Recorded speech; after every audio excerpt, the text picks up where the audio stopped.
Hey, what is up, guys? It's Mehdi here, and today I'm going to be talking about my experiences driving for the ride-sharing platform, Via. And if you haven't heard about Via, Via is actually a ride-sharing platform similar to Uber and Lyft, but the thing that makes Via different is the fact that they have a smart matching system where the system or the algorithm of Via automatically matches you with passengers going the exact same route that you're already going with different passengers. And to actually make the transition very smooth, Via actually has the passengers walk to a very convenient street corner.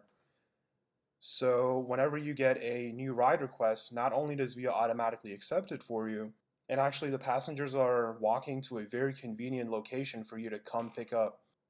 So with something like Uber and Lyft, where you have Uber Pool and Lyft Line, whenever you get new passengers, sometimes you have passengers that are way out of your way. So say for example, you pick up your first passenger and somewhere along the line you get another ride request from another, Lyft Line or Uber Pool passenger, and you see that they're like 2 or 3 miles out of your way. And that's not even the worst part. Sometimes passengers from Uber Pool and Lyft Line are actually in the opposite direction of where you're going. But with Via, that kind of thing doesn't happen because those passengers that you get matched with are already somewhere that's along the way of where you're already going. So if I'm going from point A to point B and I already pick up my first passenger and I get another ride request, that second, third, and potentially fourth rider is automatically along the exact same route that I'm going in. So not only does this save you a lot of gas, not having to make unnecessary detours to pick up additional passengers, but also makes the transition a whole lot smoother because Via expects riders to walk to a very convenient location for you to pick them up. So there's no unnecessary detours and there's no unnecessary turns and illegal turns that you have to make in order to pick up a passenger from a very inconvenient location. The second benefit with driving for Via is that they have one of the lowest commissions in the industry. So with Uber and Lyft, depending on when you signed up, you potentially have a 25% to 35% commission automatically deducted from your pay. So that means for every $100 you make with Uber and Lyft, depending on which platform you're driving, they take $25 to $35 of every $100 you make.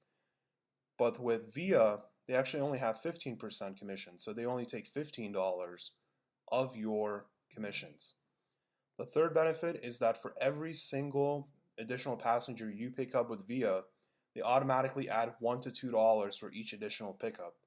So if you couple the 15% commissions, which is very low, one of the lowest in the industry, and you add the $1 to $2 for every additional passengers you pick up, and the third thing that you add is like the very convenient routes you take that not only saves you gas, but also saves you a lot of money in the long run, you're looking at a very profitable ride-sharing platform, especially for the drivers.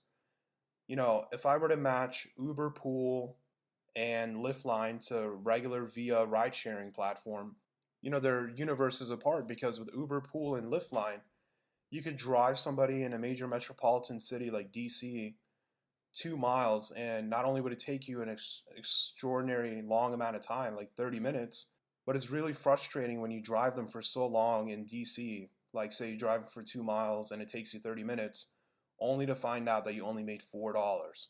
But that's never happened to me with Via. Even the exact same ride that I would, give in an Uber Pool that only gives me $4 or $3.75 in an Uber Pool would give me more than $8 with Via. Like, I've actually seen most times I get $10 for the exact same ride that I give on Via that I would have given on Uber Pool. So those are the top three major benefits. And when it comes to cons, I don't really have many drawbacks to driving for Via other than the fact that it's still not as popular as Uber and Lyft. So although you sometimes get a little bit of downtime in between rides, you do actually have the first mover advantage because not a lot of drivers even drive for Via. I actually drive in DC a lot, but I've only ever seen, a Via sticker on somebody's car only a handful of times. So you're actually not competing with that many drivers to drive for Via. So that puts you at a first mover advantage, which not only could make you more money in the long run, but a lot of money in the short run as well. It's kind of similar to being like one of the first people to start driving for Uber. And as we've heard the stories before, those first drivers that started with Uber and Lyft made a whole bunch of money because back then nobody was driving for Uber and Lyft. So if you sign up for Via and you're one of the very few people that drives for Via, you can make a lot of money while there's still a lot of money left to grab. So those are just my opinions and my pros and cons on driving for Via. If you guys want to sign up for Via, make sure you use my referral link, which I'll link in the description below. I believe for every certain amount of rides you get an additional bonus. But not only do you get a bonus for signing up for Via, I also get a bonus. But if you do sign up for Via, make sure that you use a referral code, because there's no point in signing up to drive if you don't use a referral code, because you're leaving money that you would have gotten if you had, signed up with a very easy referral code off the table.